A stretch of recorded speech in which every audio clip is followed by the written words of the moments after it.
어떻게 시작해야 되지? 진행을 좀 하시면 안 될까요? 알았어. 저번에 어떻게 하셨어요? 안녕하세요. 이런 거 하면 안 돼? 알았어. 안녕하세요. 시사인 팟캐스트입니다. 오늘 그 사법농단 관련해서 그 시사인 기자들이 얘기하는 시사인 팟캐스트. 일단은 예행 연습이고요. 한번 우리도 어떻게 나올지 모르니까 한번 해보도록 하겠습니다. 저는 시사인의 지금 디지털 콘텐츠 팀의 팀장 맡고 있는 시사인 차영석 기자고요. 그리고 이런 거 하면 안 되나요? 두 번째 박수 치지 말라 그래서. 아침 김어준의 뉴스공장에서 뉴스 브리핑을 담당하고 있는 시사인의 김은지입니다. 안녕하세요. 예, 그리고 시사인의 그 얼마 전에 그 라오스 물난리 난데 예, 라오스 물난리 난데 갔다 와서 물난리 기사를 쓰고 세계는 그리고 우리는인가에 가서 그 왜 라오스를 갔다 왔냐 했더니 국장이 시켜서요 라고 대답해서 편집국을 웃음바다에 빠뜨린 시사인의 예, 이번엔 디지털 팀장이 시켜서 나왔습니다. 시사인의 김연희 기자입니다. 네, 반갑습니다. 와. 자, 이런 거 하면 안 되는데. 일단, 저는 이렇게 사법농단 관련해서 일단 좀 이게 워낙 긴 사건이기도 해서 중간중간에 이게 뉴스가 이렇게 흐름이 있는데 그 흐름을 잘 모르면 저게 도대체 왜 무슨 얘기인지 잘 모를 것 같아서 한번 좀 사법농단과 관련돼서 있었던 일들을 일종의 총정리하는 그런 좀 프로그램이 하나 있었으면 좋겠다 해서 사법농단을 좀 잡았는데요. 이게 제 기억이 제가 자료 서치한 게 맞다면 2017년 3월 6일 날 경향신문 그 일면 사이드 기사가 아마 이 사법농단과 관련된 첫 번째 기사였던 것 같아요. 맞지 않나 이게? 그러니까 그 당시는 사법농단이라는 워딩으로도 붙여지지 못했던 지금과 같이 커질 사건이라고 생각을 못했던 건데요. 네. 그러니까 어쨌건 간에 사법부 안에서 이런 일들이 있었다라는 일종의 폭로성 기사였던 거죠. 그러니까 그때 신문 제목이 뭐였냐면 판사들 사법개혁 움직임 저지하라. 대법 그리고 이제 콤마 있고 지시 거부한 판사 인사 조치 이런 기사인데 이 기사 간략하게 그냥 뭐 요약하자면 당시에 이제 그 수도권 지방법원 단독판사, 기역판사가, 이게 작년 기사니까, 작년 2월 9일날 이제 법원 행정처 심의관으로 이제 인사가 났는데, 부임하고 나서 이 법원 행정처 관계자들이 이제 그 국제인권법 연구회에서 법관들 2,900명 상대로 해서 사법독립하고 법관 인사 제도에 관한 설문조사를 실시한 자리가 있었는데, 그 학술 행사를 축소할 방안을 마련하라 이런 지시를 받았다는 거죠. 근데 이제 그리고 나서 이 판사가 기역판사라고 그때는 보도를 했는데 이게 사법부에도 블랙리스트가 있다는 소리를 들을 수가 있고 이런 일을 하면 형사범죄에 해당한다고 항의를 하면서 이 위법한 지시에 응할 수 없다. 항의하고 이제 사표를 제출하겠다. 이렇게 얘기를 하고 결국 이제 대법원에서는 이제 원래 이분이 그 법원 행정처에 부임하는 날이 2월 20일인데 출근 이제 2시간 만에 이제 이 기역판사를 원래 소속인 법원으로 이제 돌려보내는 인사를 내요. 그래서 이제 당시에 이제 이 기사를 이제 경향신문에서 기사를 썼는데 이게 지금 얘기하는 사법농단의 그 출발이 된 그때 첫 번째 보도였던 것 같아요. 그죠? 네, 그러니까 이 기사가 그러니까 지금은 되게 별거 아닌 것처럼 느껴질 수 있는데 그러니까 당시만 하더라도 이런 판사들의 독립성을 해치려고 했던 행동에 대해서 문제 제기하는 한 판사가 있었던 거고 그러니까 이후에도 계속 나왔던 기사들인데 그러니까 이런 이야기뿐만이 한 게 아니라 일종의 인수인계를 하는 과정에서 그러니까 법원 행정처는 판사라면 누구나 가고 싶어하는 아주 핵심 중에 핵심 자리에 있는 자리이고 여기 온 신임 판사에게 전임 판사가 일종의 인수인계를 해준 거죠. 그러면서 네가 이렇게 나중에 파일들을 보다 보면 판사 뒷조사처럼 느껴지는 파일들이 있을 수도 있는데 그거 보고 놀라지 마라라는 이야기를 했다는 거예요. 이제 그러면서 여러 가지 상황들이 종합이 되게 되면서 이 이탄희 판사라고는 이제 이름을 알리게 된 기획 판사가 굉장히 괴로워하다가 문제 제기를 했고 결과적으로 나는 이 일을 못하겠다라고 하면서 사표까지 제출하게 된 거죠. 그 기역 판사란 분이 이탄희 판사이시죠? 그러니까 이탄희 이름이 되게 특이하신 이탄희 판사. 그때 이제 뭐 이제 그때 전에는 이제 기억 판사 뭐 이렇게 되고 그다음 뭐 상사 이름도 잘 안 나오고 그랬는데 당시에 아까 그 김은지 기자가 얘기한 그 뒷조사 파일이 있을 수 있다 이렇게 얘기한 분이 이규진 당시 법원행정처 양형위원회 상임위원 그죠? 이분이라고 그때 나중에 이제 보도가 이제 그렇게 나온 것 같아요. 쉽게 보면 임종원 차장의 오른팔, 왼팔이라고 할 수 있는 사람인 거죠. 양형위원회라는 데가 되게 이름이 어렵고 낯설 수 있는데, 네, 그러니까 지금은 이제 임종원이라는 이름이 굉장히 우리한테 익숙하잖아요. 네, 네. 그러니까 그 사람의 이제 오른팔 정도 역할을 했다라고 보면 되는 거죠. 그러니까 굉장히 중요한 사람이라고 할 수 있고. 이규진 예. 상임위원. 예. 이 김연희 기자 얼마 전에 그 전현직 판사들이 바라본 사법농단 이런 거 취재를 했는데 아까 지금 김은지 기자가 잠깐 얘기했는데 이 법원행정처가 어떤 데서 되고 무슨 일을 하는 데예요? 일단 법원 행정처는 그 대법원에 속해 있는 기구인데요. 그러니까 35명 정도 판사들이 규모이고, 그 다음에 원래는 사법행정을 사법행정을 도맡는 기구인데, 그 사법행정이라고 하면은 이제 법원의 제일 기본이 되는 일인 재판을 지원하고 돕고 이런 일을 해야 되는 곳인데요. 근데 사실상은 이제 거기가 법원의 제일 핵심 부서랄까요? 권력기구랄까요? 이렇게 되면서 법원에서 제일 잘 나가고 또 출세길이라고 알려지고 그래서 엘리트 판사들이 모이는 그런 곳이라고 통칭이 되고 있죠.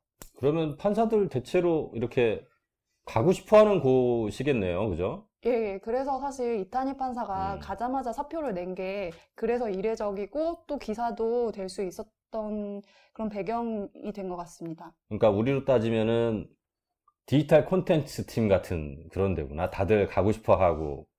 지금 옆에서 윤원선 씨가 굉장히 네. 한숨을 쉬고 있다는 사실을 제가 말씀을 드리고요. 예, 어떤 뜻의 오해가 있을 수 있다는 점. 좋으신 말씀이고요. 그러니까 사법행정이란 말이 사실 낯설잖아요. 그러니까 네. 우리가 보통 사람들이 쓰는 말도 아니고 사실 이 사건이 불거지기 전까지만 하더라도 보통 사람들은 법원행정처라는 공간이 있는지도 몰랐으니까 굉장히 낯선 곳인데요. 그러니까 제가 만났던 한 전직 대법관이 이 공간을 어떻게 표현을 하냐면 보급부대다라고 표현하는 거예요. 보급부대? 예. 군대로 따지면? 예, 군대로 따지면 보급부대다. 그러니까 한국 사회에서 굉장히 핵심이 되는 것처럼 보이긴 하지만 사실은 법원의 가장 핵심 업무는 재판이고 그 재판을 도와주는 역할을 하고 있는 보급부대에 불과한 것들이다. 그런데 이제 지금 굉장히 한국의 법원 행정처 시스템이 굴곡이 되어서 중앙에 오게 되고 여기가 예산과 돈을 만지고 조직을 만지기 때문에 이 보급부대에 불과한 것들이 너무나 비례해져서 생긴 문제다라고 설명을 하더라고요. 그러니까 사법행정이라고 하는 게 별게 아니고요. 그러니까 말씀처럼 재판 잘하게 도와주는 역할을 하는 건데 자꾸 이 성적 중심으로 돌아가는 법원이라는 기구가 여기가 이제 굉장히 중심이 되어버리는 것들이 일종의 비극의 시작이라고 볼 수 있는 거죠. 예, 이번에도 사실 그러니까 그 대법원장의 어떤 뭐 이렇게 보위부대처럼 움직인 거잖아요. 그러니까 대법원장 보위부대와 보급부대는 좀 다르긴 한데요. 예, 아무튼 네. 그러니까 애초에는 보급부대 성격이었어야 된다라는 거죠. 보급부대 성격인데 네. 활동은 보위부대처럼 하고 네. 있는 거죠. 그리고 대법원장이 이제 법원에서 하고 싶은 일들을 여기를 통해서 이제 밑으로 지시를 내리는 거고.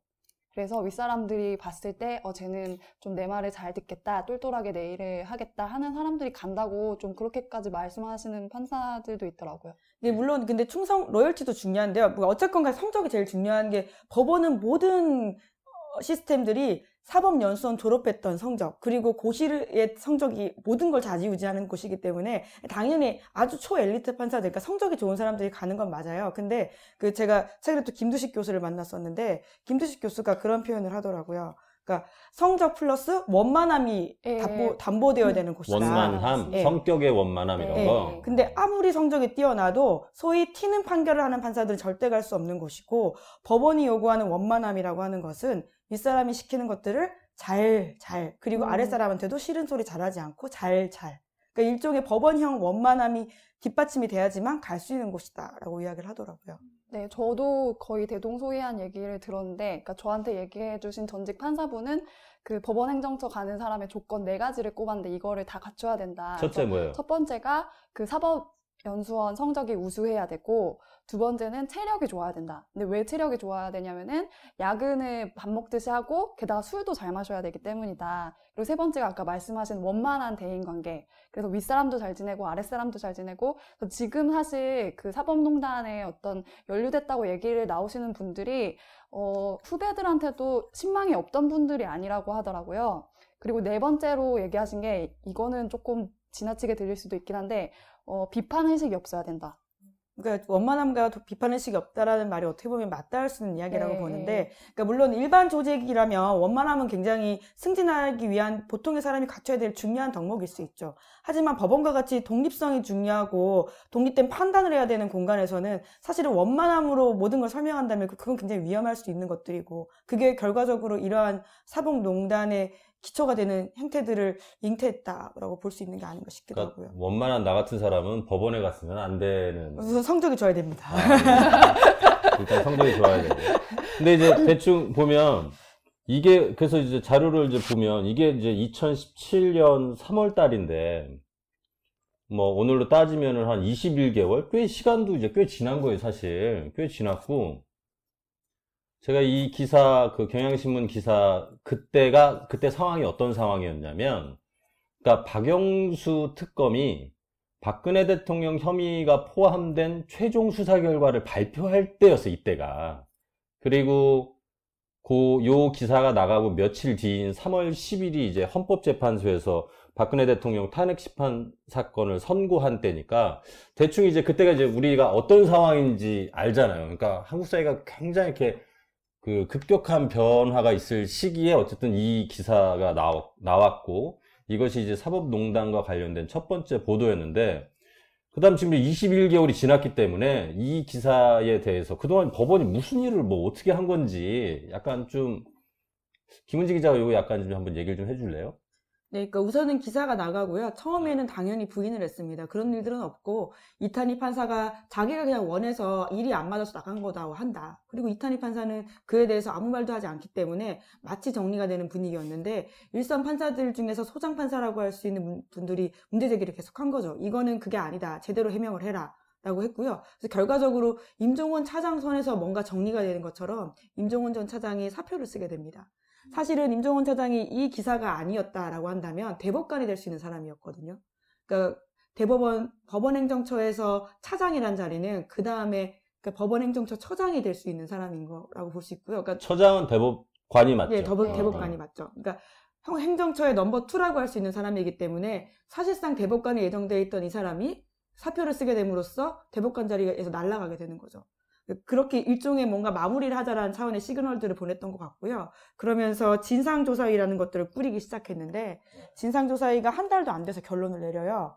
블랙리스트 같은 거 없다. 그것이 1차 네, 조사인가요? 그렇죠. 그게 작년입니다. 2017년 4월 달이었고요. 그러니까 물론 일부 사법행정권을 남용했던 것들이 있어 보인다. 하지만 블랙리스트는 없다. 그렇기 때문에 문제될 것들이 딱히 없다라는 취지의 발표들을 하게 되는데, 이에 대해서 제대로 조사가 되지 않았다라고요. 또 일선에 의식 있고 의미 있는 판결을 했던 판사님들이 문제 제기를 계속 하신 거죠. 그러면서 지금은 기억이 전혀 안 나실 텐데요. 일선 판사가 이걸 제대로 조사하라고 하면서 국정감사를 앞두고 단식을 하는 일도 있었어요. 판사분이 단식을 했었어요. 네네. 그 일종의 그때 단식을 하기도 했었는데, 당시에 국정감사에 나왔던 법원행정처 처장은 뭐라고 그때 해명을 했었냐면, 그 사람 금식기도 하는 거다. 그러니까 그거 단식 아니다라는 식의 이야기까지 하면서 그것들을 폄하했었거든요. 그러니까 이름을 최한돈 부장판사라는 분이었는데, 그러니까 금식기도가 아닌 단식을 실제로 했던 사람은 최한돈 부장판사이고요. 네. 이것들이 별 문제가 아니었다라고 애써 깎아내렸던 사람은 박보영 대법관이었나? 정확히 이름이 기억이 안 나는데. 김소영 처장. 김소영이었나? 맞아. 김소영 처장이었습니다. 네. 김소영 처장. 네. 법원행정처장? 네. 그러니까 어떻게 보면 판사가 자기가 이뤄야 될 이슈에 대해서 곡기까지 끊으면서 이야기한다는 게 쉬운 일이 아니잖아요. 그리고 이게 굉장히 자기 사적인 이익이 아니고 공적인 부분에 대한 문제제기임에도 불구하고 그거를 그 사람이 기독교인이고 그냥 금식기도 하는 거라는 식의 이야기를 공공적인 장소에서 당시에 법원행정처가 말을 할 수 있었다는 것도 정말 지금 와서 보면 놀라운 일이죠. 그리고 그 당시만 하더라도요, 아직도 양승태 대법원 체제였습니다.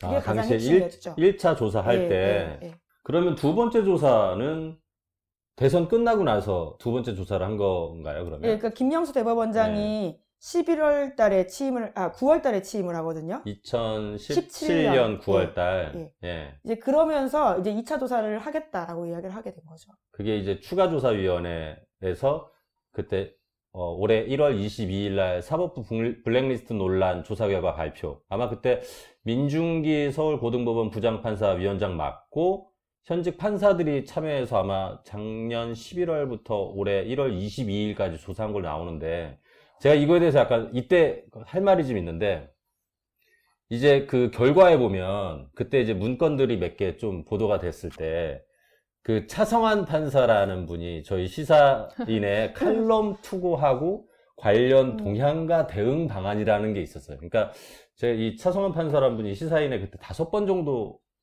네, 연속, 제가 그때 외고를 담당했었습니다. 그죠? 그거 담당했잖아요. 예. 근데 이제 여기를 보면 그 이제 차성환 판사 글에는 이게 그 당시 이제 이게 결국 상고법원과 관련돼 있는데 당시 이제 뭐 양승태 대법원장이 임기 내내 이 상고법원을 설치하는 거를 추진해 왔고 핵심 사업이었죠. 그죠? 예. 그래서 이제 뭐 대법관들이 1년에 뭐 한 명이 한 3,000건 정도 서류를 처리하는데 이 모든 사건을 대법원으로 오게 하지 말고 비교적 사안이 좀 단순하고 사회적 의미가 좀 그렇게 크지 않은 사건들을 처리하는 상고법원을 따로 만들자. 뭐 이제 그렇게 되면 이제 법원에서 어쨌든 자리가 늘어나니까 인사적체도 해결되고 어쨌든 그래서 뭐 양승태 전 대법원장이 상고법원을 추진하려고 계속 이제 애를 썼는데 이 차성환 판사의 글은 이 상고법원을 논의하기에 앞서서 1, 2심을 좀 더 강화하자 뭐 이런 내용이었잖아요. 네, 그렇죠. 그러면 상고 사건 자체가 줄어들기 때문에 그렇게 사건이 많아지지 않는다라는 아주 옳은 소리를 한 거죠. 네.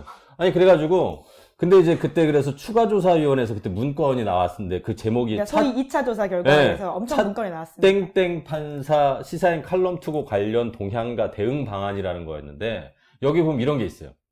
차 판사의 열정을 시사인 편집팀이 악용하고 있는 상황. 당시 편집팀장 아니셨나요? 그러니까 그리고 뒤에 보면 시사인에서 차 판사의 칼럼을 게재할 때 편집자의 설명 부분과 사진에 대한 설명 부분에서 차 판사의 의도와는 달리 시사인 편집팀의 시각을 의도적으로 부각시키고 있다는 점을 안내. 뭐 이렇게 돼 있는 거예요.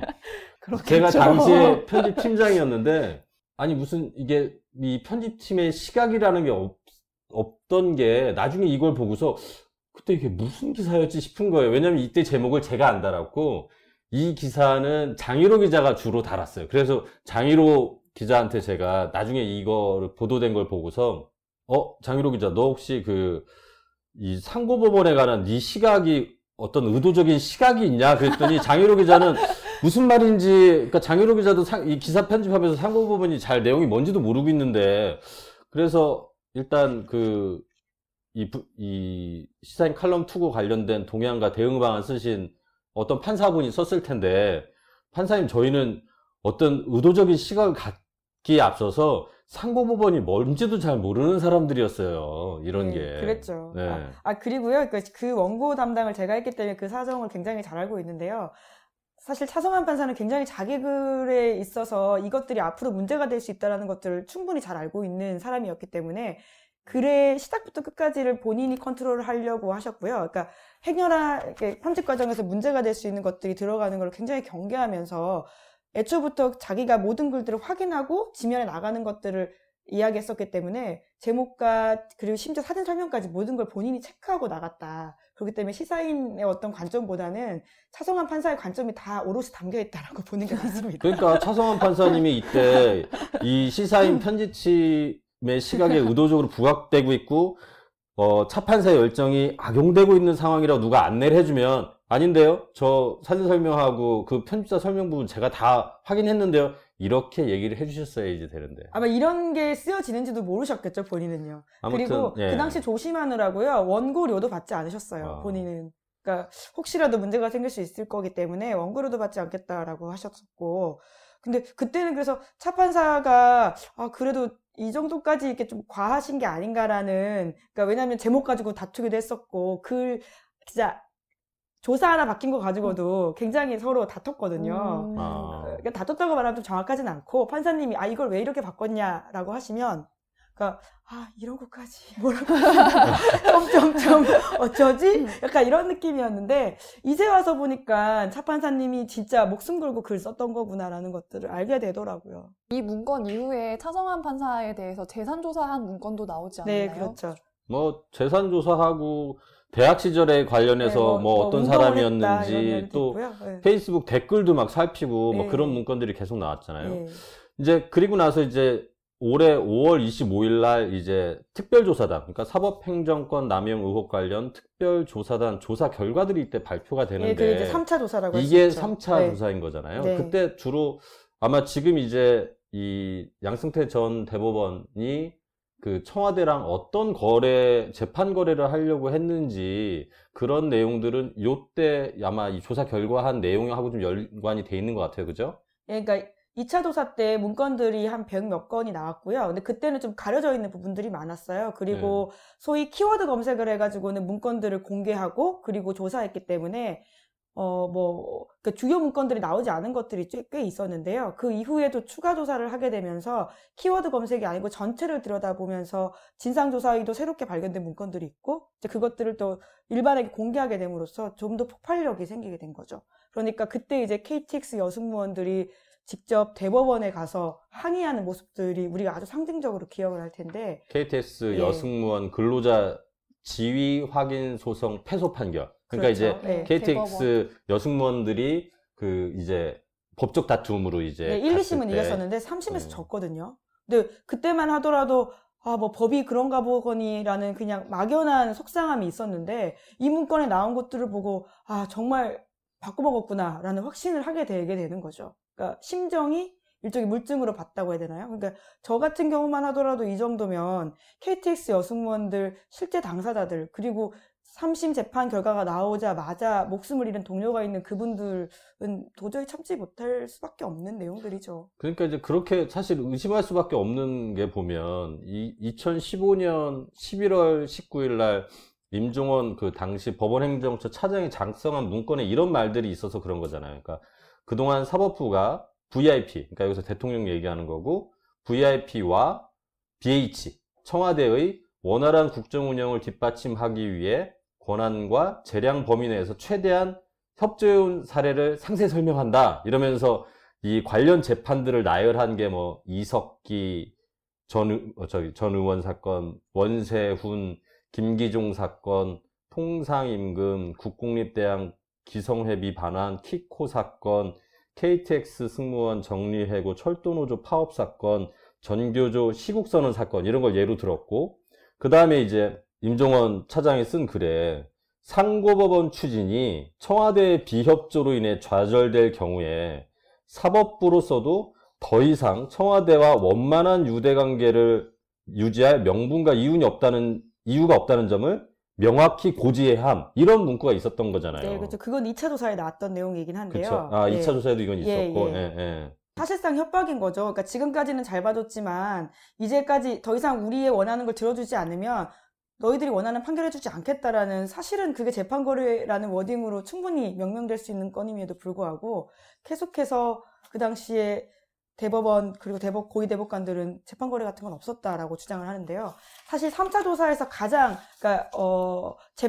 앞으로의 재판 혹은 구속 그리고 법적으로 가장 의미 있는 증거들은 과거사 사건들 관련된 문건이었어요. 과거사, 그러니까 재심 사건들 관련해서 지금 이제 대법원에서 나오기 시작하는 것들이 미쓰비시와 관련돼 있는 우리나라 근로자 지위 강제동원 됐다라는 부분들에 대한 것들 그리고 신일금 제철 주철인가요? 얼마 전에 대법원 판결 나온 그 사건에 관련되어 있는 아주 자세한 내용들이 3차 조사에서 나오면서 정말 시간 끌기를 했구나라고 느낄 수밖에 없게 되는 것들인데요. 그 당시도 그런 의심은 있었어요. 그러니까 1심, 2심이 다 졌는데 그러니까 이 피해자분들이요. 근데 3심 대법원에서 그러니까 이명박 정부 때는 그걸 이기게 해줬거든요. 그렇기 때문에 다시 2심 재판을 했고 그래서 당연하게 이제 3심만 다시 기다리면 되는 건데 그 기간이 5년이나 됐었어요. 그러니까 왜 박근혜 정부 들어가지고는 이 간단한 사건이 결론이 나지 않을까라는 의심들이 있었는데 그 아주 구체적인 내용들이 이 3차 문건들이 좀 나오기 시작한 그러니까 거죠. 일부러 미뤘다는 거잖아요. 그죠? 네, 그렇죠.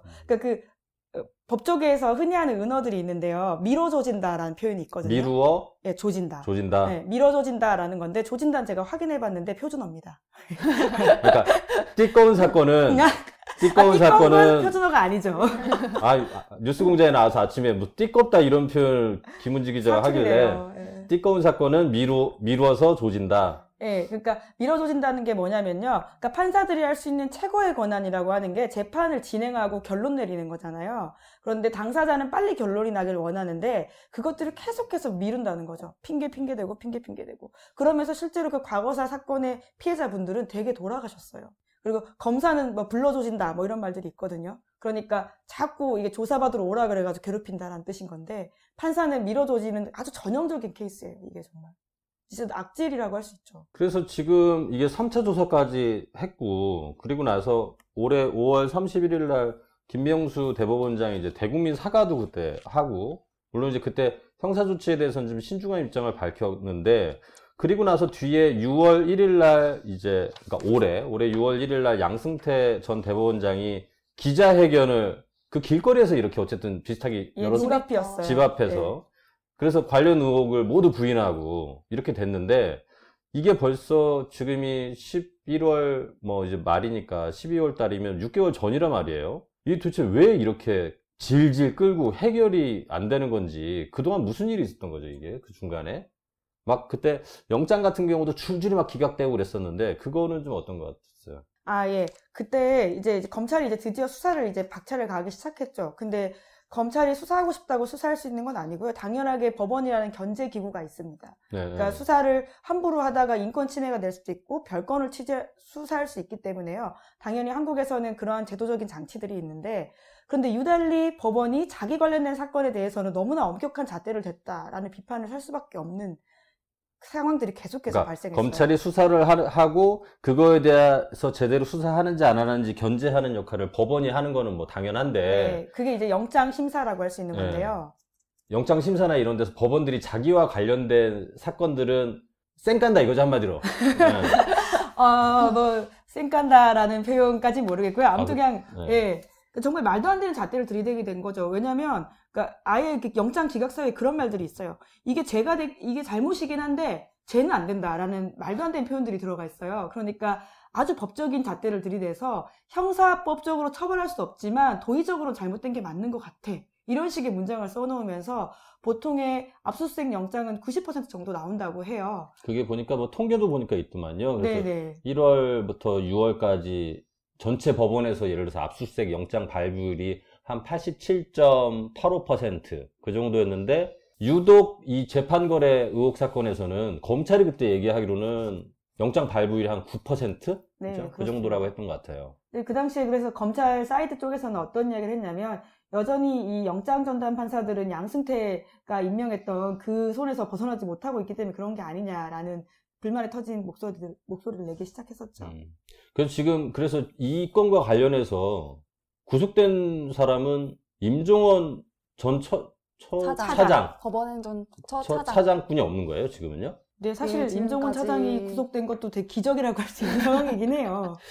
그 전에 누구한테 또 유해용 9월 달인가 그때 검찰에서 영장을 쳤는데 이분은 기각됐죠, 구속 영장이. 근데 이분은 근데 왜 그때 첫 번째 그때 구속영장 청구 대상이 됐던 거죠? 유해용 전 대법원 수석재판연구관은? 굉장히 이것도 이름이 좀 낯설어서 별거 아닌 것처럼 느껴질 수 있는데 굉장히 고위직입니다. 그 당시 고등부장 판사고요. 이 사람도 이제 대법관 후보라고 할 수 있는 고위직 판사인데. 차관급? 네, 그렇죠. 차관급입니다. 이제 그러다 보니까 재판연구관이어서 많은 재판 기록들을 보고 연구하는 사람이에요. 그런데 이제 이런 사건들이 연루되게 되면서 이 사람도 이제 더 이상 영전을 하지 못하고 옷을 벗고 변호사 일을 하기 시작하는데요. 변호사를 하면서 자기가 과거에 봤던 그러니까 연구했던 그 기록들을 가지고는 사건에 활용하기 시작하는 거예요. 그러니까 그걸 모두 파기하고 들고 오면 안 되는 거였는데 그런 사건들을 막 들고 나와가지고는 자기의 일선 수인에 활용을 했다라는 내용들이 가장 주된 영장 청구 사유였어요. 예, 물론 그 외에도 재판 거래했던 의혹들이 있고 그 외에 기타 등등이 있는데요. 그러니까 검사들도 일종의 머리를 쓴 거죠. 그것만 해서는 절대 직권남용만으로는 영장이 나오기 힘들 것 같으니까 일종의 변호사법 위반들을 조금 더 전면에 내세웠었는데 그래도 영장이 그때 안 나왔어요. 그러니까 공직에 있을 때 일종의 취득한 재판 정보를 자기가 변호사 개업하고 나서 변호사로 나와서 사적으로 어쨌든 자기 이 수익을 얻는 데 활용했다는 네, 그 게 숙명유대 사건이라고 또 있고 아주 구체적으로 몇 개가 특정이 되어 있을 정도인데도요. 그러니까 관련되어 있는 법령이 명확하게 없기 때문에 이걸 처벌할 수 없다라는 게 당시에 영장 기각한 판사의 판단이었어요. 네, 그래서 임종원 전 차장이 이제 11월 14일 날 구속 기소가 됐는데 혐의가 엄청 많아요. 8개? 그죠? 직권남용 네. 권리행사 네. 방해 뭐 이런 게 있던데 한번 이거는 김연희 기자가 취재했었죠. 혐의가 지금 한 8개가 있는데, 뭐, 제일 중심적인 거는 직권남용 권리행사 방해라 그래가지고, 그러니까 자기의 어떤 공무원으로서 직위를 이용해서 이제 밑에 있는 심의관들이나 이런 사람들한테 의무 없는 일을 하게 했다. 네. 그래서 뭐, 그 판사 뒷조사를 시켰다든지, 아니면은 재판에 개입하게 시켰다든지, 이런 게 다 직권남용 권리행사 방해 요 혐의에 해당이 되고요. 그래서 지금 사법농단이라고 일컬어지는 거는 다 좀 이 제목을 붙일 수 있고, 나머지는 뭐 공무상 비밀 누설이라든지 형사사법절차 전자촉진법 위반 등등 이제 8가지가 총 있는데, 그 중에서 제일 중심이 되는 거는 앞서 말씀드린 직권남용 권리행사 방해다. 권리행사 방해. 그것만 사실 기억하셔도 될 것 같아요. 네, 공소장이 엄청 두껍잖아요. 네. 공소장이라고 해서 그 사람의 죄가 된다라고 생각하는 걸 검찰에 써놓은 기록인데 그게 230장이 넘거든요. 그러니까 최순실보다 많아요. 그러니까 정말 오만 죄를 다 사실은 검사가 써놨다라고 할 수 있는데 하나하나 읽어보면 아 진짜 박근혜 정부 시절에 사법부가 이랬구나라고 놀랄 정도의 내용들이 정말 많아요. 그러니까 이런 내용까지도 넘길 수가 있나? 라고 하는 게 저는 제일 놀랬던 게 박근혜 대통령 탄핵하고 있는 와중에도 그 헌법재판관들한테 연락을 해서 그 내용들을 평의 내용들을 달라고 하거든요. 당시에 정말 뭐 6대2냐 아니면 8대0이냐 아니면 심지어 4대 몇이라고 할 수 있죠. 아무튼 뭐 이런 식의 이야기들이 나오면서 탄핵이 안 될 수도 있다라는 불안과 전망들이 있었는데 그 당시 그 정보까지도 다 수집해가지고는 내부에 보고하고 이렇게 하더라고요. 성격이 원만하신 분들이네. 근데 이렇게 개입한 사건이 많을 수밖에 없는 게, 이분이 양승태 전 대법원장 시절에 법원행정처에서 요직에 계속 있었거든요. 임종원이라는 인물이? 네, 임종원 전 차장이. 그러니까 지금은 마지막 직위로 전 차장이라고 부르지만 그 이전에 법원행정처의 기획조정실장으로 있었는데, 이 기획조정실장은 그러니까 거의 처장, 차장 다음에 한 뭐 3인자라고 할 수 있는 사람이고, 게다가 실무를 도맡는, 그러니까 밑에 정말 이제 위에 가장 고위급과 아래 실무진을 연결하는 자리거든요. 그래서 거기서 근무를 하고 그 다음에 승진을 해서 차장으로 된 거죠. 그러니까 양승태 전 대법원장이 너는 일을 잘한다 그래가지고 차장으로 승진을 시킨 거죠. 마타리는 무슨 표현인가요? 그게 사법부내에서 네. 그 김연희 기사 간첩할 때 쓴 표현 아닌가요? 그 마타리 하면은 예전 그 세계대전 때 그 여성 스파이 그렇죠, 마타리. 간첩. 제 2차 대전 때 독일 스파인가요? 그런데 그래서 저도 이제 취재를 하다가 그 이제 전직 판사고 지금 변호사를 하시는 분한테 그래가지고 임종원 별명이 마타할이었잖아요. 이런 말을 들어가지고 그래서 뭐 기밀을 잘 빼와가지고 마타할인가. 근데 그게 아니고 모든 일을 도맡아 해가지고 마타할이, 그래서 마타할이가 됐다고 판사식 합니다. 아재 개그인가요? 처음 알았어. 우리 시사인 팟캐스트의 모든 일을 맡아 하는 김은지 기자가 그럼 저요? 아니 뭐 원선 씨인 줄 알았는데. 그래서 네. 이 전형직 판사들 말하는 사법농단 저번에 기사도 쓰고 그랬는데 한번 그 아까 조금 양승태 얘기 좀 어떤 더 해봐요. 사람인지. 양승태 이 전 대법원장 어떤 캐릭터가 어떤지. 양승태 전 대법원장은, 그러니까 그 민사판례 연구회라고 하나요? 그러니까 그 법원에서 2가지 주류가 되는 연구회가 하나가 있는데, 민사판례 연구회가 있고 다른 하나는 우리법 연구회였다가 지금은 이제 국제인권법 연구회라고 하는데, 정말 주류가 되는 길 맞나요? 정권이 바뀌어서 겨우 주류가 된 분들인 것 같은데요, 후자는? 근데 어쨌든 두 축이 있고 네. 그 민사판례 연구 정말 성적과 에이스. 하면, 정말 에이스고 좀 보수적인 성향의, 그리고 오로지 서울대 약간 그러한. 굉장히 이너서클인데, 예. 거기에서 이제 일찍이부터 활동을 했던 분이 양승태 전 대법원장이고, 그래서 법원에서 진짜 엘리트 코스를 밟았다고 하고, 또 그래서 평가가 이분은 굉장히 기득권의 어떤 논리를 체화하고 있다. 그래서 박근혜 정권이라든지 이명박 정권이라든지 이런 보수 정권의 철학에 굉장히 동조를 한다. 그런 평가들을 하더라고요. 아, 근데 진짜 이 공소장을 보면, 그러니까 이 사람들이 그냥 차라리, 보수의 확신범, 혹은 아주 뭐 고고하거나 정말 생각이 그쪽이어서 그랬던 사람이라면 차라리 존중을 할 텐데요. 그러니까 모든 것들을, 그러니까 재판 독립이라고 하는 아주 소중한 가치는 정말 보수적이라고 할 수 있는 것들이잖아요. 근데 그런 것들을 자기들이 원하는 일종의 수단을 쟁취하기 위해서 다 바꿔먹었다라는 것들을 확인하고 나면, 이게 무슨 그 고고하고 엘리트인 보수이냐라는 한심한 그렇죠. 생각이 들 예. 수밖에 없는 것 같아요. 여기서 말하는 예. 보수라는 거는 어떤 정통적인, 그러니까 그 삼권 분립을 지키고 이런 보수라기보다는 어떤 전체주의적이고 좀 권위주의적인 그런 뉘앙스의 보수라고 할 수 있겠죠. 예. 그러니까 뭐 하다못해 이제 박지훈이라는 이름이 이제 오랜만에 들어서 잘 기억이 안 나실 텐데. 그 저기 그 예. 의사 예, 맞아요. 그 박근혜 전 대통령 실 리프팅 해줬던 그 김영재라고 있는데요. 그 사람의 부인이에요. 그러니까 거기가 사실은 그렇게 대단한 아니라고 말하면 큰일 날려나? 아무튼, 예. 뭐 특허를 분쟁을 하고 있던 상황이었는데, 그러니까 아주 대통령의 비선 의료인들의 특허 분쟁을 도와주기 위해서까지도 이 양승태 대법원이 정보를 빼주거든요. 그러니까 그런 걸 보고 있으면, 아니, 이게 무슨 보수의 가치이냐. 좀 황당한 생각밖에 안 드는 거죠. 그리고 우선 너무 멋이 없어요. 그러니까 뭔가 보수라면 좀 고고하고, 우아하게라도 해야 될 텐데, 아니, 무슨 비선 의료진 특허 정보 빼주는 곳인가 싶어서요. 제 표현은 아니고 김은지 기자 표현대로 바꿔먹고. 네? 좀 아, 진짜 이건 바꿔 먹었다 이상의 표현을 할 수가 없습니다. 네. 하수인이에요, 정말. 그러니까 좀 심하죠. 그래서 이제 성 그으시는 건가요?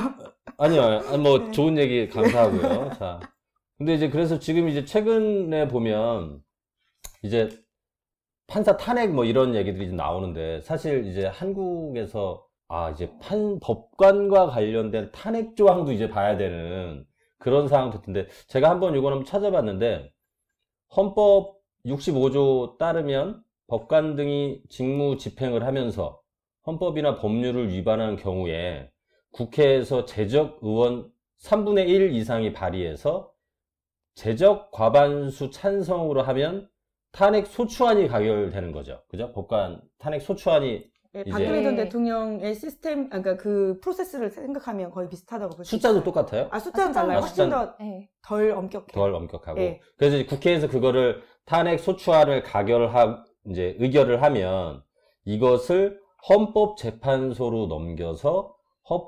헌법재판관 9명 중에서 6명이 찬성할 경우에 탄핵이 되는 거죠, 그러면. 네, 네, 그렇죠. 헌법재판소에서 탄핵 요건은 대통령 탄핵과 동의를 네. 합니다. 근데 우선 국회에서 그렇게 의결이 되면요. 당장 그 직무가 정지되기 때문에 사실상 파면의 효과를 낸다라고 볼 수 있는 거죠. 이 헌정사상 법관 탄핵된 사례는 아직까지 한 번도 없는 거죠. 네, 그러니까 예. 올라간 적은 2번이 있는데요. 있었어요? 예, 유태흥 전 대법원장이라고 해서 전두환 정권 때 대법원장을 했던 사람이 있었는데요. 예. 그 당시에 전두환 전 정권 때 그러니까 일종의 의식 있는 판사들이 문제 제기를 하면서 정권에게 불편한 판사의 판단들을 막 하기 시작해요. 뭐 예를 들어서 학생운동했던 친구들이 들어왔는데 이 친구들을 훈방으로 내준다든지 그러다 보니까 그러한 몇몇 판사들에 대해서 박시환, 그러니까 지금은 이미 대법관이 전 지나간 대법관. 사람인데 네. 그러한 당시에 일선 판사일 때 그런 사람들이 소위 튀는 판결을 한다라고 해서 유태용 대법원장이 그 사람들한테 인사불이익을 주거든요. 그래가지고는 그 당시에 문제 제기를 막 하기 시작해가지고는 탄핵안이 발의됐는데 결과적으로 부결됐죠. 그건 이제 국회에서 부결이 된 거고. 네네. 또 한 명은 누구예요? 예, 신영철이라고요. 조금 이름이 익숙하신 분들도 있고 아닐 수도 있을 텐데. 촛불 집회 때 예. 사건 배당을 이렇게 개입했다. 고 그때 알려진. 네. 그때 탄핵안이 올라갔어요. 올라갔었나요? 올라갔는데 표결에 붙여지지도 못하고 그냥 부결됐어요. 그때 아예 문개기를 해버렸었고요. 여당에서요. 그러면서 자동으로 몇 시간이 지나면서 부결이 됐던 상황이 있습니다. 탄핵과 관련돼서 이름이 거론됐던 분이 이제 지금 아까 유태흥 그분도 전 대법관인가요? 대법원장까지 했던 대법원장? 사람이고요. 말년엔 그리고- 자살을 했어요. 예. 뭐 그거는 그때 사건은 아니고 네. 2000년대 중반에 자살을 했습니다. 그리고 신영철 전 대법관. 이번에 지금 보니까 10월 30일 날 그때 이제 민변, 우리가 보통 이제 민변이라고 얘기하는 민주사회를 위한 변호사 모임하고 참여연대 뭐 이쪽에서 여러 단체들이 사법농단 대응을 위한 시국회를 결성했는데 여기서는 지금 6명의 판사에 대해서 6명 맞죠? 예. 6명 판사에 대해서 탄핵해야 된다. 지금 이런 입장을 낸 거죠. 그러니까. 네네. 대법관 1명이랑요. 네. 5명의 판사에 대해서 탄핵소추를 요구를 하게 된 건데, 네네. 근데 이 6명이 가담 정도가 심하기도 하지만, 일단 권순일 대법관을 제외한 나머지 5명은 법원에서 자체조사 결과 직무에서 배제가 된 상태라 가지고, 네. 어쨌든 우리가 미흡하다고 하는 대법원 자체조사에서도 문제가 드러난 사람들이다 해서 이 사람들을 우선적으로 탄핵소추 대상으로 이 민변에서 꼽아서 올렸더라고요. 3분의 1 발의는 뭐 문제 없을 것 같고, 그죠? 만약 한다 할 경우에 제적과반수 찬성은 가능한가요? 이게 어떻게 될 것 같아요? 법원에서는요?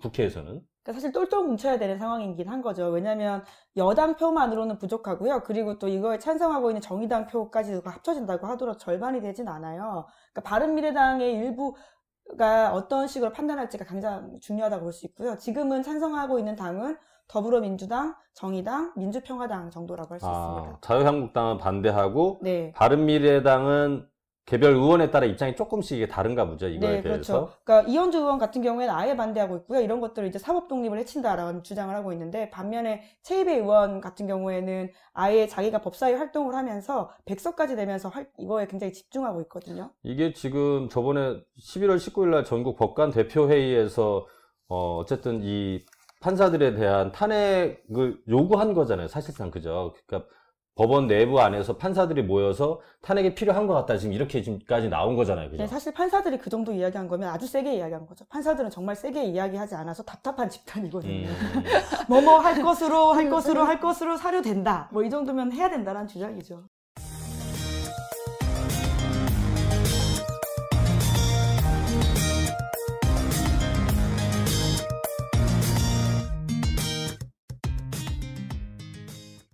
그 다음에 이 특별재판부 얘기들이 이제 계속 나오는데, 이거는 좀 김문지 기자가 설명을 좀 약간 해주죠.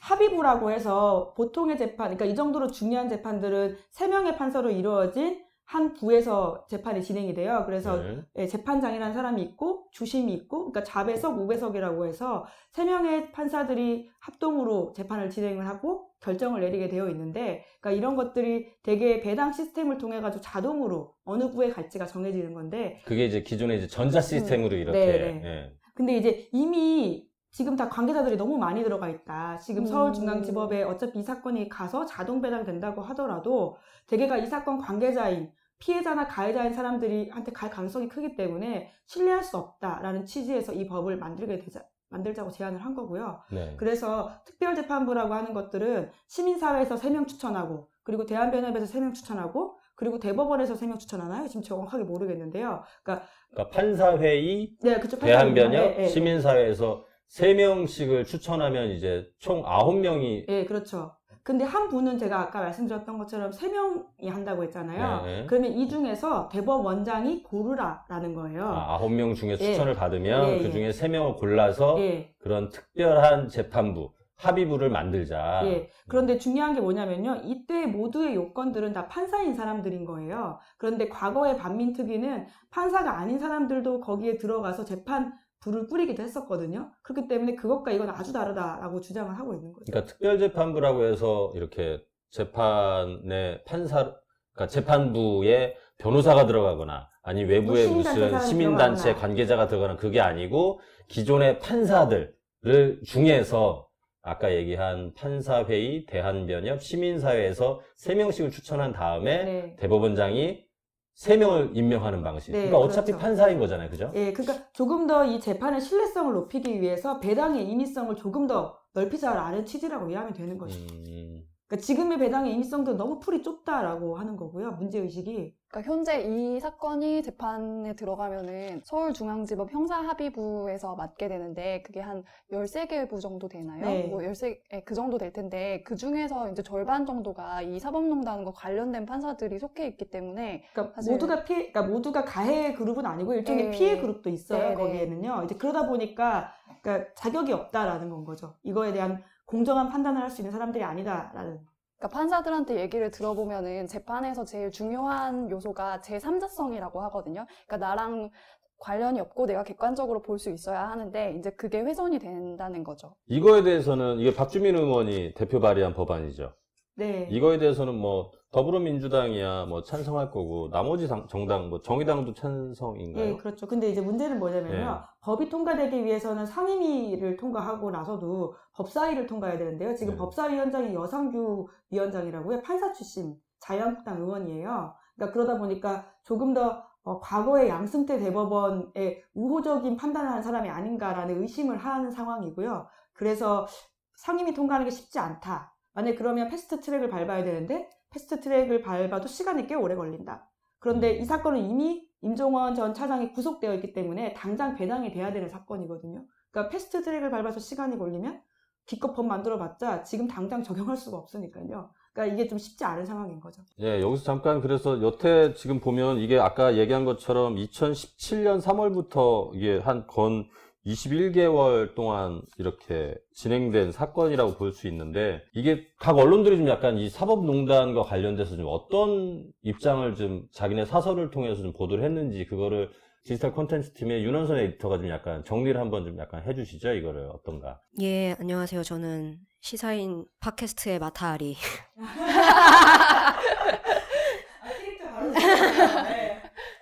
윤원선이고요. 예, 주요 일간지에 실렸던 사법농단 관련 사설을 좀 살펴드릴 텐데요.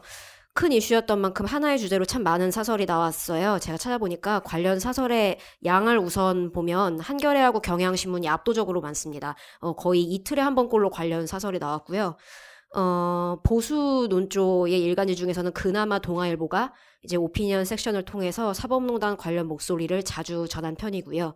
조선일보는 관련 사설이 제가 찾은 게 맞다면 7개밖에 실리지가 않았더라고요. 이제 일간지별로 논조를 살펴보면 좀 더 이제 극명한 차이를 확인하실 수가 있을 텐데, 조선일보를 먼저 살펴볼게요. 좀 전에 말씀드렸듯이 사법농단 또는 양승태 이런 키워드로 사설을 검색을 하니까 제가 7개를 찾았는데요. 제목부터 아주 살벌해요. 가장 최근 11월 21일자 사설의 제목은 명확한 이유도 없이 탄핵 판사 지목 공격, 인민재판 아닌가. 예, 이런 제목을 달고 나왔어요. 예. 저런 게 편집팀의 의도적 시각을 부각시키는 제목이라고. 그러니까요. 열정을 이용해서 민주당이 사법행정권 남용 사건 관련 판사 탄핵을 촉구해야 한다는 안건을 의결한 바로 다음날 사설인데요. 재미있는 것은 이 내용 안에 판사의 명예를 언급했다는 겁니다. 판사가 탄핵당한다는 것은 개인적으로 평생 쌓아온 명예를 송두리째 잃는 것이라면서 판사님들의 사회적 지위와 앞날을 진심으로 걱정을 해주고 계시더라고요. 정말 누구의 편에서 이야기하느냐는 문제인 건데, 그러니까 이 재판으로 평생 자기 인생이 바뀌었다고 생각하는 재판권의 피해자에 대해서는 1도 생각하지 않는 거잖아요. 정말 답답합니다. 예, 심지어 김명수 대법원장이 회장을 지낸 법원 내 소위 진보 서클의 판사들이 법원 내 요직을 차지하면서 신주류가 되었는데 이들의 사법농단 실체도 언젠가는 드러날 것이다. 이런 무서운 예언도 서슴지 않고 있어요. 예, 10월 1일자 사설인 전직 대법원장이 압수수색 당하는 나라라는 사설에서는 검찰이 전직 대법원장을 상대로 강제 수사를 벌이는 것은 전례가 없을 뿐더러 사법부가 독립되어 있는 나라에선 상상하기 어려운 일이라고 개탄하고 있는데요. 이 양승태 전 대법원장의 큰 그림 아래 이루어진 이런 무수한 로비들과 재판 거래들은 사법부가 독립되어 있는 이 나라에서 도대체 어떻게 가능했던 건지 묻고 싶어지는 그런 사설입니다. 예, 다음으로는 중앙일보를 보실 텐데요. 대체적으로 조선일보와 결이 좀 비슷한 것 같습니다. 가장 최근 사설인 11월 28일자 사설인 위험수위 잃은 김명수 대법원장의 사법정치를 보시면 사법정치. 예, 사법정치라는 표현을 쓰고 있어요. 김명수 대법원장이 법관 대표회의에서 제출한 촉구안에 대해 애매한 태도를 보이고 있다면서 치고 빠지기식 자세를 멈춰야 할 것이라고 말하고 있어요. 전임 대법원장의 적폐를 파헤치겠다면서 오히려 자신이 앞장서 위험한 사법정치를 하고 있으니 그만 멈추라는 경고도 잊지 않고 있습니다.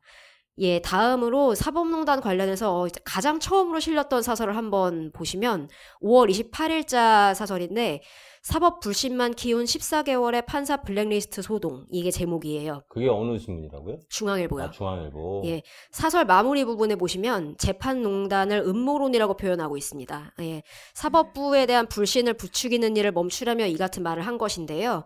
하지만 양승태 대법원장 시절에 법원행정처가 상고법원 도입을 위해 다소 무리한 일들을 한 것은 사실이다. 이런 표현이 나오는 걸 보면 조선일보보다는 비교적 상식적인 것 같긴 해요. 예.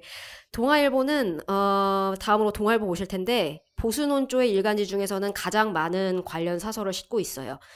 동아일보 역시 사법농단 사태의 진상을 규명하라는 것보다는 사법부의 신뢰가 바닥에 떨어져 있다. 이런 쪽에 이제 좀 더 무게를 두고 있는 모습을 보이는데 11월 20일자 사설인 첫 법관 탄핵 촉구 의결 길고 험한 진통의 시작 이 사설을 보시면 검찰 강제 수사에 이어 법관에 대한 탄핵 촉구까지 나온 것은 불행한 일이 아닐 수 없다면서 사법부가 끝을 알기 힘든 불신의 터널 속에 갇혀 있다고 안타까움을 드러냈습니다. 묘사가 아주 그냥 불신의 터널에 갇혀 네. 있다.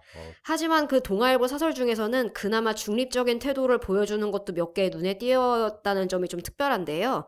6월 12일자 대법원장 사법부 명운 건다는 각오로 결단하라 사설을 보시면 법원의 재판을 거래와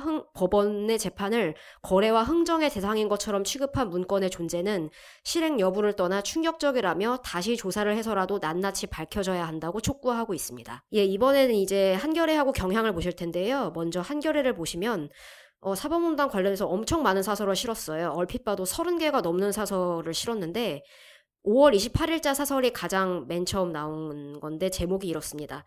양승태 대법원 사법농단 징계 아닌 수사 대상이다. 이게 제목이고요. 내용은 말 안 해도 다들 짐작하시겠죠. 자체 조사의 한계를 벗지 못한 판사들만의 셀프 판결로는 제대로 진실이 밝혀질 수 없으니 검찰 수사로 당장 전환하고 그래도 모자라면 국회 국정조사나 특별검사까지도 필요할 것이라고 강경하게 표현을 했습니다. 예, 마지막으로 경향신문인데요. 한겨레보다는 논조가 조금 부드러워요. 하지만 그 맥락은 같이 하고 있는데요. 역시 사법농단 연루 법관을 탄핵해야 한다는데 동의하고 있습니다. 11월 13일자 사설을 보시면 헌법을 위반하고 주권자를 배신한 법관들의 형사처벌 절차를 진행하되 동시에 탄핵 소추도 추진해야 한다고 말하고 있습니다.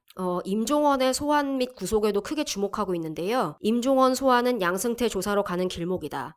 임종원 구속, 법원도 사법농단 실체 인정했다 등의 사설에서 짐작을 해볼 수 있고요. 김기춘의 강제징용자 재판거래 사실도 따로 하나의 사설을 할애했을 정도로 사법농단 사태의 중요한 한 부분으로 보고 있는 것 같습니다. 예, 이상입니다. 네, 이게 수고하셨어요. 경향신문, 한겨레하고 조선일보, 중앙일보, 동아일보하고 이 사법농단을 보는 그리고 지금 이 사법부 독립과 관련된 이 사건에 대해서 시각차가 좀 약간 확실히 큰 것 같아요. 그죠? 조선일보는 당사자라고도 의심할 수밖에 없는 상황인 게 그 2차 조사 때까지만 하더라도 문건에 이름이 벌써부터 조선일보 동향보고 조선일보 뭐뭐 이런 식의 내용들이 한 8-9건이 있거든요. 그러니까 내용들을 다 공개하지는 않았지만 조선일보와 양승태 대법원이 모종의 관계가 있는 게 아니냐라는 의심을 사는 문건들의 제목이 꽤 나왔기 때문에 그래서 더 조선일보가 저렇게 예민하게 반응하고 블랙리스트가 없었다라고 단정적으로 보도하는 게 아니냐라는 의심을 한 바는 있죠. 의심을 그렇게 받고 있다 이거죠? 네네. 그래서 제가 그 입장을 물어봤었는데 아무튼 자기네들은 전혀 문제가 없고 그런 식으로 보도하면 민형사 고소하겠다 이렇게 답장이 왔었습니다. 법원에 대한 신뢰를 잃지 않았네요. 그렇게 해석할 수 있는 거군요. 그 문장을 그대로 실어줬죠. 기사에. 우리 오늘 이제 첫 번째 팟캐스트 사법농단과 관련돼서 한번 이야기해봤는데 그냥 솔직하게 김은지 기자는 예. 저는 우선 이게 정말 연습인 줄 알았지 기획단 분들한테 간단한 사실을 이제서야 알았어요. 너무나 지금 놀랬고요. 너무 편하겠다라는 생각을 지금 아니 한번 해보고 이거 약간 당한 것 같은데 저도 네. 민형사 고소할 겁니다. 어쨌든 한번 해보고 죄송합니다. 들으시는 그럼 분들. 같은 변호사가 변호하는 거 아니에요? 너무 빠르게 이야기를 한 것 같기도 하고 조금 더 탄탄하게 준비를 해왔어야 되는 건데 연습이라고 좀 덜 준비한 것 같아서 죄송합니다. 바꿔먹다 이런 표현 아주 좋았고요. 네, 저는 첫 번째 녹음 앞으로 갈 길이 멀구나.